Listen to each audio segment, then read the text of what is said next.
Ooh, it ends Tottenham 2, Manchester United 2 at full time. And as a Manchester United fan, and I think most Manchester United fans aren't very happy about that. 2-2 on paper isn't a bad result against Tottenham Hotspur, especially because Tottenham have looked miles better than us this season.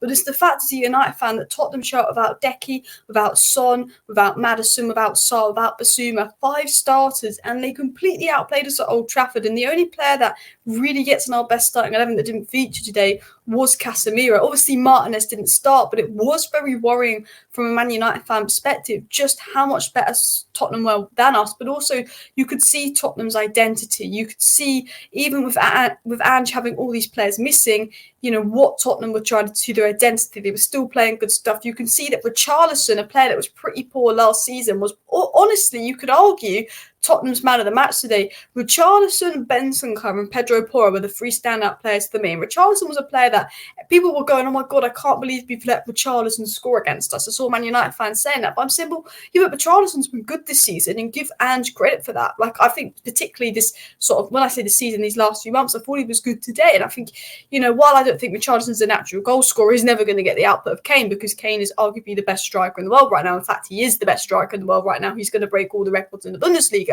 You have to just think, well, look, Richarlison's had a brilliant game today. Pedro Porro, people were saying, could he even play in a back 4 back in pre-season?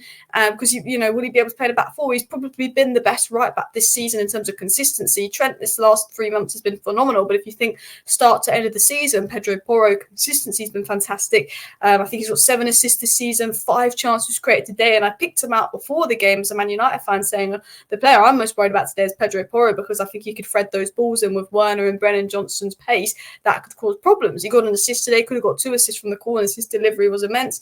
And then obviously Bentancur that run the show. Bentancur is in a midfield with Skip and Højbjerg, and I'm not trying to be rude, but as a Man United fan, when I see Skip and Højbjerg in the starting 11, I thought, I fancy Man United to win today. I said, with the players Spurs have got missing, with the players we've got back, with us being at home, I was like, I fancy United to win because I think we should be able to beat in midfield with Skip and Højbjerg in. And I think those last 20 minutes, Højbjerg was absolutely phenomenal. I think Skip wasn't at his best today, but Tottenham controlled the midfield. Tottenham controlled the game. Tottenham controlled possession. And one reason is because of Ange and his phenomenal tactics and his ability to get the best out of people. And everyone knows what they're doing. Tottenham have this identity. But Tottenham were the better team. And Bentancur, it doesn't matter who's around him. It doesn't matter that he's just come back from basically a year-long injury. Bentancur looks like he's not been injured. Bentancur was brilliant today, and it hurt as a United fan. And the reason I'm making a video for my second channel was because I've already done a rant on my main channel about how bad United were. Alice Talks Football if you want me to rant about United, and I know we've got a lot of Spurs people here, so I want to use this video to talk about Spurs. But Bentancur was absolutely incredible today. I'm going to talk firstly about Porro, then I'm going to talk about Bentancur, then I'm going to talk about Richarlison, then I'm going to talk about Spurs and the general play. But as a United fan, I'm very upset with United because we were crap. First half, we were okay. We scored some goals. We kept Brennan Johnson quiet. I think Delo and Wan-Bissaka did well defensively. I don't think Varane had a bad game. I think that Eriksen was rubbish for United. I think he was our worst player. McTominay did nothing.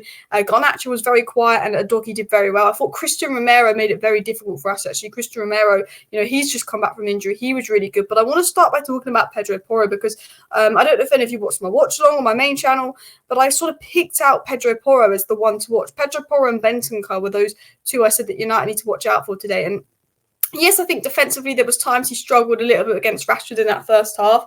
And I think, most people do. If Rashford's on it, he's on it. But Rashford was sort of on it and sort of off it today. But I think, 97 touches, 20 crosses, which is the most, 18 penalty area entries, which is the most, 1 possession 6 times, 5 chances created, which is the most, 5 final third entries, 4 tackles made, 3 interceptions, 1 shot, 1 assist. Probably could have got 2 assists today because I think they hit the crossbar or something like that, didn't they? But he was phenomenal. 97 touches. He was inverted in midfield, causing United a mass amount of problems. But it's his ability to just play the ball, whether it's in behind, to cross it. I think on the ball, in terms of technical ability to cross the ball, he's the second best right back after Trent. In terms of him, Cancelo, Trent, they have that something about them where they get the ball and they can... boom, they can create things. They're a creator. I think defensively, there could be room for improvement. You see Udogie shuts down ship. Udogie was fantastic today. Garnacho was incredibly quiet. I think United's whole right-hand side was actually dreadful today, and I think you've got to give Udogie credit to that. He completely shut it down. You've also got to think that Spurs were just good defensively. I think Bentancur was good. Højbjerg had a good sort of end towards the game. Romero had a solid game. Mickey van der Ven looked a bit rusty, but he was decent as well. Spurs were good in general. And I don't think that Pedro Porro was bad defensively at all, but going forward, he's just a different level. He's been absolutely immense, and I knew he was going to be someone to watch out for, but every time he got the ball, it was such a solid pass. And I think, if I was a Spurs fan, thinking that people were questioning Pedro Porro, would he be able to play in a back four? He's a wing back. Could he play in a back five? The fact that he can play in a back four and invert, which a lot of people sort of had big question marks around if he was able to do that, I think shows, one, what a good job Ange has done to develop and get the best out of his players, but also, creds to Pedro Porro for being able to do that and adapt and be so good, knows when to invert, knows when to overlap, knows when to go wide. But I think Spurs is, I would say, I think Spurs' best player in terms of this guy when Spurs had that poor season where Bentancur and Harry Kane were the only good players,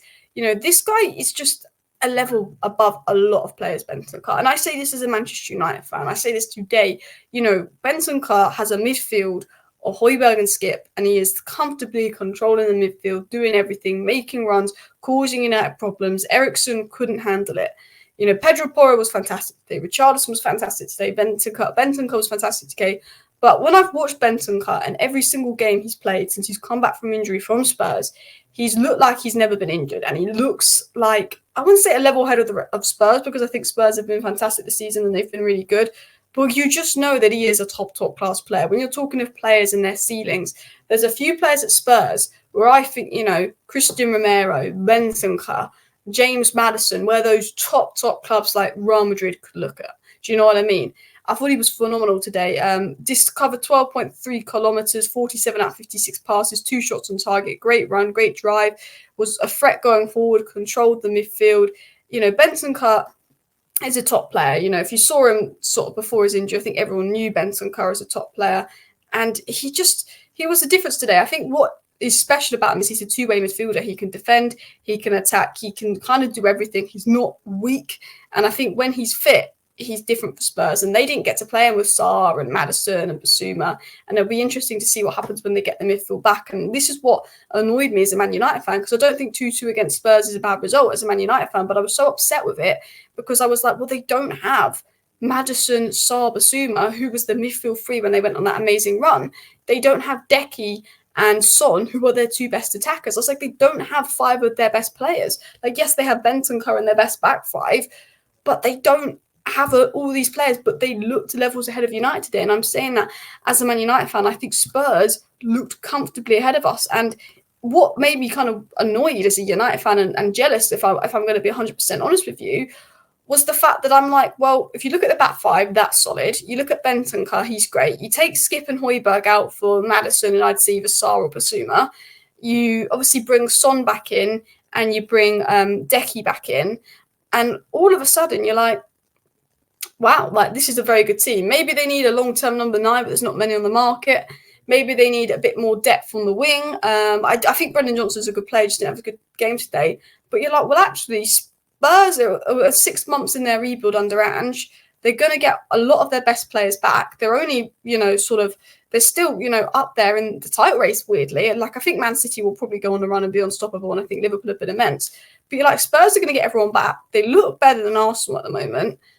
They look like there are only a few signings of doing something crazy under Ange. Potentially they could do that this season. And as a United fan, being in the second year of our rebuild under Ten Hag and seeing what was Ten Hag trying to do, I don't know. I don't know what he was trying to do. I don't know what our tactics were, what our identity were. Seeing how well Ange had coached Tottenham with all those players missing and comparing it to Ten Hag's style and what Ten Hag was doing. As a United fan, I was jealous. And I hate to admit that, but I was jealous. I was like, they're playing good stuff. They deserve to win. I'm not annoyed at the result. Draw versus Spurs, all things considered, is good. But when you consider how much Spurs outplayed us and how many players they had missing, it's just worrying from a long-term perspective as a United fan, I think. And one player I wanted to praise was Richarlison, because I actually think you could arguably give him man of the match. He put in a lot of work today, and I picked it out on my watch log. I said, Richarlison's putting in work today. I think he put in a shift defensively. I thought he ran around a lot. He got the goal. He made good movement. He made it difficult as well. I thought, for me, Romero was unbelievable. Udogie was unbelievable. Bentancur was unbelievable.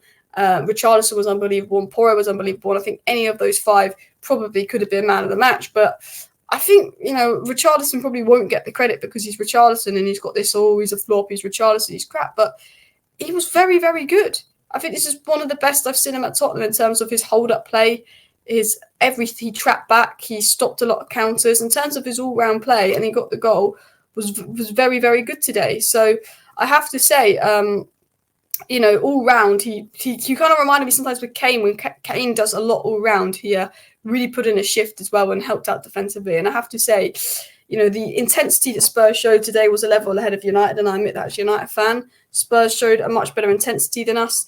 Their players looked more up for it, but I looked at Spurs and I thought, you know what?